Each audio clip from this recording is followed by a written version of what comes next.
The Cathedral of the Immaculate Conception in Beijing was built in 1605 and remains the oldest surviving church in China.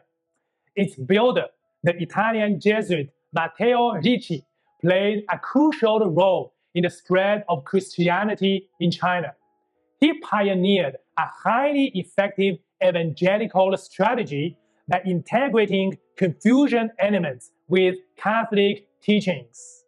And he allowed Chinese converts to continue to worship Confucius and their ancestors.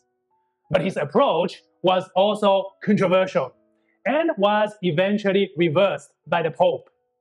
Beyond his missionary work, Ricci also created the first world map in Chinese.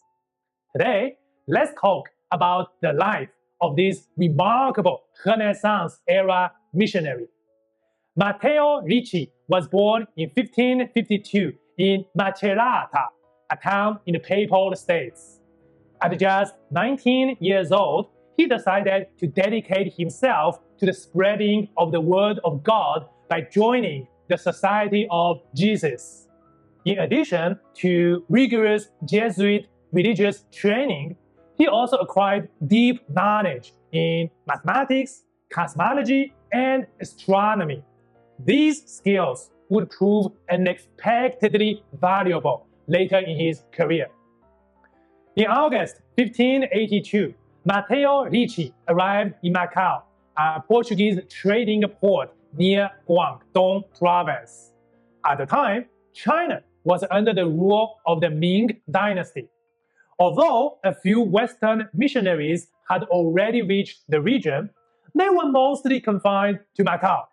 Christianity was virtually absent from mainland China. Ricci set out to change that. After learning the Chinese language and local customs, Ricci traveled to towns in Guangdong province to spread the Christian faith. At first, quite a few curious local villagers showed up to his sessions. But Ricci soon discovered a problem. His attendees mistook the Virgin Mary holding the infant Jesus for Guan Yin, the Buddhist goddess of mercy, and thought that he was simply preaching another version of Buddhism or Taoism. Ricci realized that because Christianity was so different from other Chinese religious traditions, he needed a new approach. To help Christianity take root, he had to go top down, ideally by winning the support of the emperor and the country's most respected scholars. Ricci worked hard and smart. In 1601, almost 2 decades after his arrival in China, he was finally summoned to Beijing by the emperor. But it wasn't because the emperor was eager to learn about Christianity. No. Ricci used a clever, indirect approach to get the emperor's attention. Here's how he did it. Through friends he made in China, Ricci discovered that Emperor Wan Li was a big fan of mechanical gadgets. So, he built an intricate automatic striking clock and sent it to the emperor as a gift. That sealed the deal. Ricci became the first European ever allowed inside the Forbidden City. While the emperor showed little interest to Ricci's preachings, he greatly valued this Italian man's knowledge of mathematics, cosmology, and astronomy. And, of course, he wanted to keep him around to maintain and repair the clocks. Ricci was granted permission to purchase a plot of land in Beijing to build a church. By the time of his death 10 years later, he had converted around 200 people to Christianity. Most of them were well-educated Chinese scholars. The most prominent among them was Xu Guangqi, the Minister of Rights. That's a role roughly equivalent to today's Minister of Education plus Minister of Foreign Affairs combined. The humble church Ricci built would later become the Cathedral of the Immaculate Conception. It's the oldest surviving church in China today. Matteo Ricci's breakthrough in China can be credited to three key pillars of his evangelical strategy. The first pillar was to use Western technology as an enticement, as a hook. Not long after he began interacting with the Chinese intellectuals, he realized that instead of the Bible, his hosts were far more interested in mechanical clocks, globes, calendars, world maps, and other high-tech stuff. So Ricci used these tools to win their curiosity, build friendships, and only then gradually introduced Christian teachings. While in Beijing, Ricci created the first ever world map in Chinese language, known as 昆舆万国全图. This map played a crucial role in expanding China's knowledge of the wider world.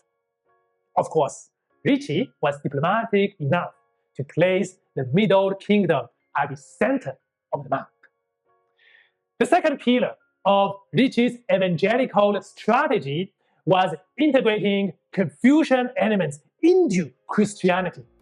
Early on, he realized that unlike the cultures of South Asia, Chinese society was deeply rooted in Confucian values.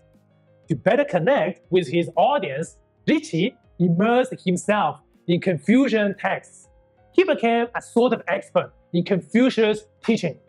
He even traded his Western priesthood robes for the attire of a traditional Chinese Confucian scholar. Instead of trying to replace Confucianism by Christianity, Ricci used familiar Confucian concepts to explain Christianity. In his book, The True Meaning of the Lord of Heaven, Ricci argued that Confucianism and Christianity were not in conflict, but actually shared remarkable similarities. He claimed that the one true God of Christianity was essentially the same as the will of heaven found in Confucianism. The third, and perhaps most controversial pillar of Ricci's evangelical strategy was his decision to allow Chinese Christians to continue traditional practices of worshiping heaven, honoring ancestors, and paying respects to Confucius. He argued that these were cultural practices rather than religious acts, and therefore did not conflict with Catholic doctrines. For example, he claimed that when Chinese scholars kowtowed before a statue of Confucius, they were simply expressing gratitude for his teachings, not engaging in idol worship. This flexible attitude became known as the Ricci Rule. Matteo Ricci died in Beijing in May 1610. His fellow Jesuit missionaries largely continued to observe the Ricci Rule when conducting evangelical activities in China. However, in 1704, Pope Clement XI ruled that Chinese Christians must not be allowed to worship their ancestors or Confucius or the heaven. In response, Emperor Yongzheng banned all Christian missionary activities in 1723. This ban remained in place until 1860. In 1939, as an act of reconciliation, Pope Pius XII officially reinstated much of the flexibility originally allowed under the Ricci Rule. Thank you so much for watching this video. See you next time.